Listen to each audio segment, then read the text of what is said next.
Nós vamos dar uma pausa no acompanhamento aí da CPI da Covid para falar de outro tema relevante hoje da pauta política, que é a sabatina de Augusto Aras na CCJ do Senado. O procurador busca aprovação para ser reconduzido à chefia da PGR. Nós vamos falar sobre isso agora com a Cristiane Romeu, que é professora de Ciência Política e Direito do IBMEC Rio de Janeiro e da Fundação Getúlio Vargas, também do Rio de Janeiro. A professora Cristiane Romeu, boa tarde. Boa tarde, Denise. Boa tarde a todos os ouvintes, a todos que seguem aqui a Rádio Pan, a Jovem Pan. Então, Cristiane, eu queria saber como é que a senhora avalia até agora o posicionamento de Augusto Aras e, na verdade, a atuação dele à frente da PGR, porque ele está defendendo como procedimento, se colocou contra espetáculos midiáticos, fez críticas à Lava Jato, falou que a PGR não deve ser censora de autoridades, de entrar nos embates aí entre os poderes, enfim, ele assume uma postura mais reservada à frente da PGR. Eu queria saber como é que a senhora vê esse posicionamento dele e a forma como ele foi indicado também, que é uma coisa que leva até os procuradores a questionarem a questão da lista tríplice que deveria ter sido seguida, um dos indicados pela própria categoria ser escolhido pelo presidente, não é? Bom, vamos começar pelo final, né? A indicação do Augusto Aras, ela se remete, o fato de o presidente não ter seguido a lista tríplice, isso nos remete ao marco da nossa democracia, que é a Constituição de 1988. A Constituição de 1988, nos seus artigos 127 e seguintes, ela dá um posicionamento institucional bastante dúbio ao Ministério Público. O Ministério Público ele é tratado no capítulo exclusivo de poderes do Estado. Todos nós sabemos que existem três poderes do Estado, executivo, judiciário e legislativo, nos dois âmbitos da federação, né? União e Estados, e no município tem dois, né? Legislativo e executivo, mas o Ministério Público ele entra como um quarto capítulo nesse título, o que significa, na Constituição, o que significa que, obviamente, o Constituinte quis dar ao Ministério Público talvez um papel que ele deveria inovar e deveria exercer fora do quadradinho ali já institucionalizado. Bom, faz parte do processo democrático e do caráter de emancipação do Ministério Público que historicamente, não só no Brasil, mas de uma forma geral, é conhecido como o órgão acusador do Estado, é aquele que defende o Estado acusando basicamente o criminoso, enfim, né? É o defensor do Estado enquanto condutor da sociedade, digamos assim. A Constituição de 88 remete o Ministério Público a um fiscal da lei. Portanto, há uma posição muito maior do que a de meramente acusador.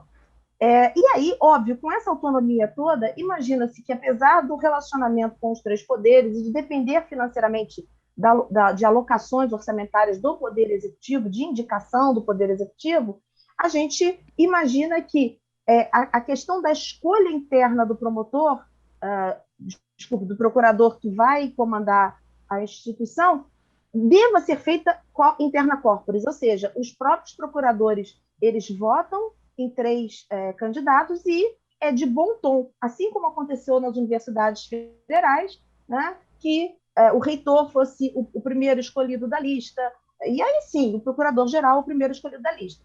Nada impede o presidente de escolher outros, né? Mas o bom tom da democracia, né? aquela coisa da boa-fé objetiva, a gente imagina que já começa por aí a complicação.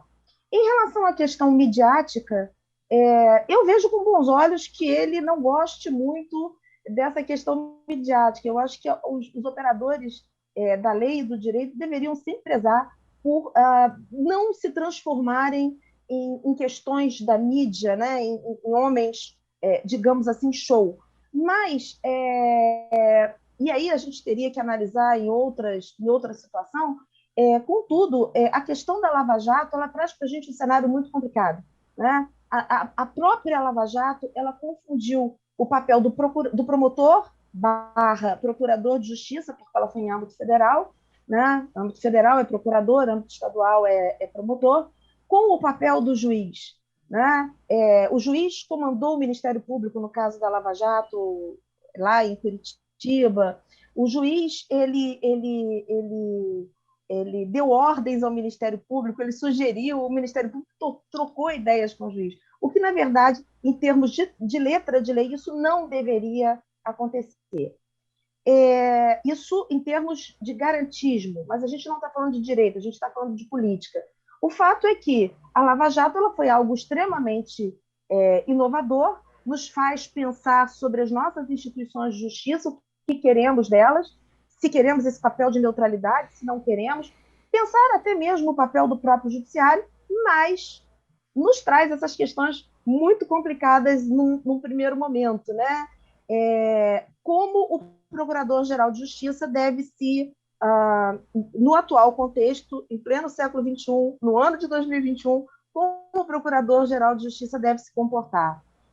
Hoje nós não sabemos, né, se um governo que indica o Aras fora, para um primeiro mandato, fora da lista tríplice, e que se dizem, né, digamos assim, pistas, se beneficia da própria Lava Jato e das consequências da Lava Jato para se eleger, digamos assim, óbvio que isso não é uma certeza clara, isso não é uma relação de causa e consequência direta, mas toda a conjuntura favorece, né, a eleição do Bolsonaro. É interessante ver como é que esse movimento anti-Lava Jato começa a aparecer dentro do próprio governo e numa pequena coligação, assim, coligação talvez seja um termo forte, numa ligação entre o presidente da República e o Procurador-Geral Procurador-Geral de Justiça. O que eu quero dizer com isso, porque estamos misturando direito e política, basicamente, é que, diante da independência conquistada pelo Ministério Público, é de se espantar, né, digamos assim, uma ligação tão forte de qualquer procurador-geral com a presidência da República.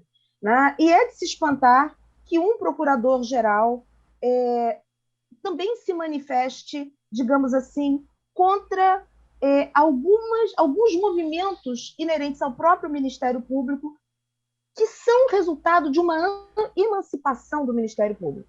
Veja bem, eu não estou dizendo que a Lava Jato é boa ou ruim, que ela foi maravilhosa ou que ela foi péssima, que ela é antigarantista e, portanto, deve ser esquecida, ou que ela deva ter as suas consequências levadas à última instância.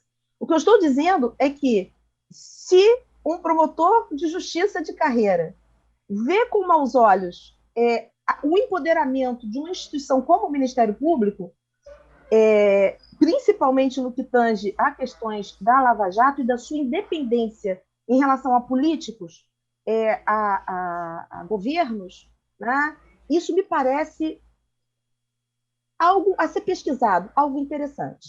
Não sei se te respondi, mas é que a questão foram várias em uma só, e nos dois perfis, né? Direito e ciência política.